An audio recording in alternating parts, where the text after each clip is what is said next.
we serve a God who is very loving and wants us to be obedient, not out of fear, not out of this authoritarian, like, because I said so kind of attitude, but because we love him and we want to obey him. We want to honor him because of our love for him. Absolutely. So parenting from the gospel, and what that looks like to us and what we believe that looks like in Scripture is, if you go to John chapter 14, verse 15.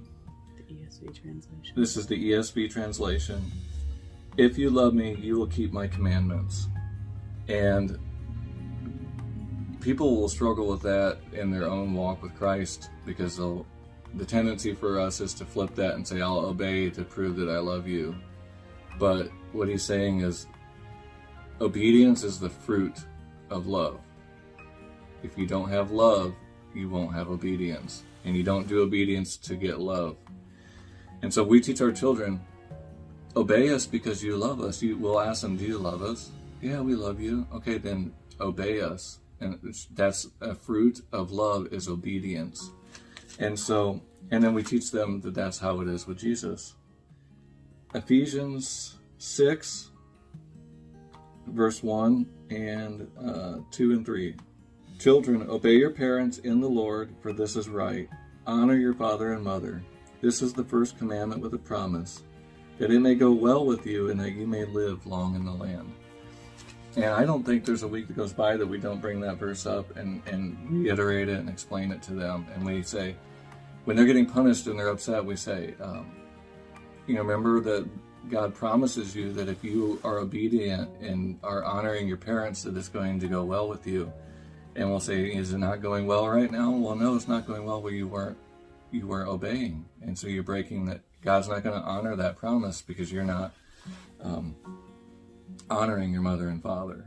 Yeah, like when you're honoring your parents, that, we also make it a point that when we notice that our children have been particularly loving and honoring to us, and we want to do something special for them because we're like, you guys have done, we are so thankful that you have been, you've honored us today and that you've been obedient.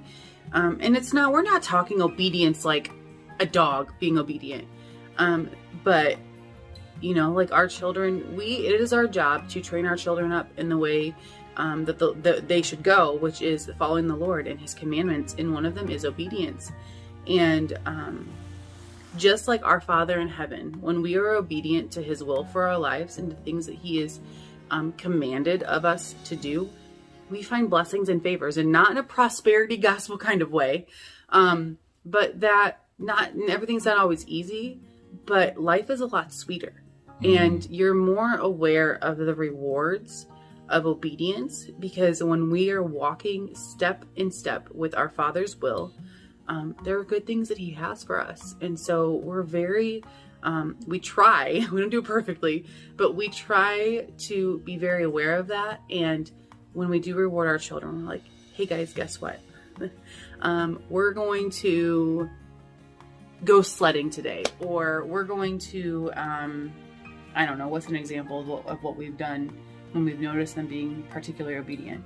We're going to go to the store and you get to pick out a toy. You know what I mean? Like, and it's not like a reward. Like, we don't do this all the time. So it's not like, we don't set up an expectation that just because they're being obedient, they get rewarded, because that's also not how God works.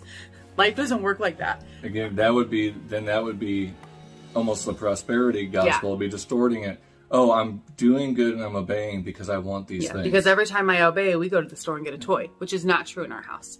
We try our hardest. Brandon is so good about this, to back it up with scripture and to explain to them why we are asking them to do something specific.